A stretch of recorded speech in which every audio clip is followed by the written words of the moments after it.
from cell phone salesman to overnight international star with just one note. Take a look. What are you here for today, Paul? To sing opera. Okay. Ready when you are.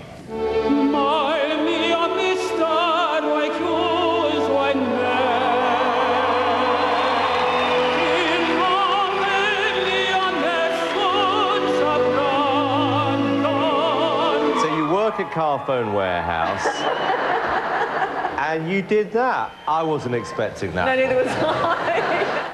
Please welcome the winner of Britain's Got Talent, Paul Watts.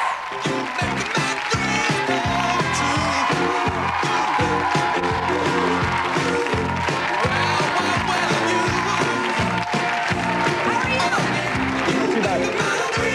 Nice to meet you. Amazing, amazing. All right, Paul, so let's get right to it, because I can't believe that you were selling cell phones, and then this late in life you were discovered. And you obviously had this voice for a while, and suddenly you waited that long to go audition for something? Well, I actually wondered whether, when applying for the show, I actually wondered whether I had enough talent and whether I was too old at that point. So in the end, I actually got a 10-pence piece out of my pocket, tossed a coin, and I thought, right, if it lands on heads, then I'll apply for the show.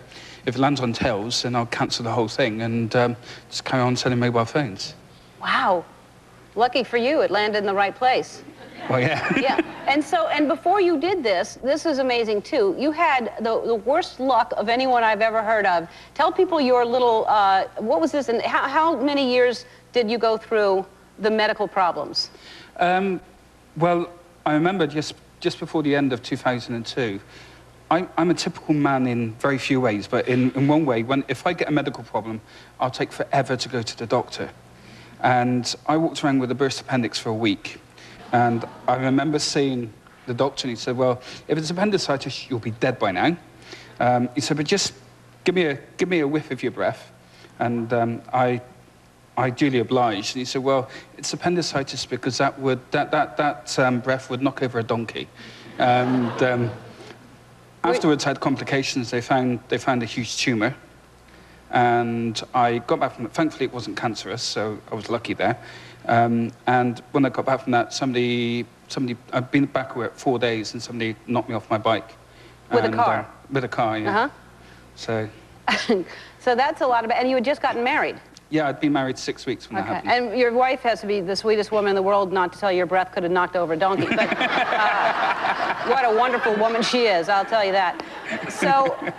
And now you have a $2 million deal. I mean, you were in debt. You had all these medical problems, and all of a sudden now you have a $2 million deal. Are you grasping this, or have you changed?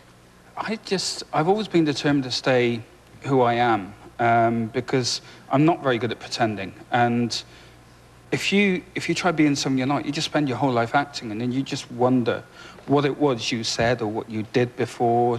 You end up being afraid of contradicting yourself. So, I'm just enjoying being able to do what I love doing. It's just a huge privilege for me. Well, you're an amazing talent, and we're all going to hear Paul sing right after this. We'll be right back.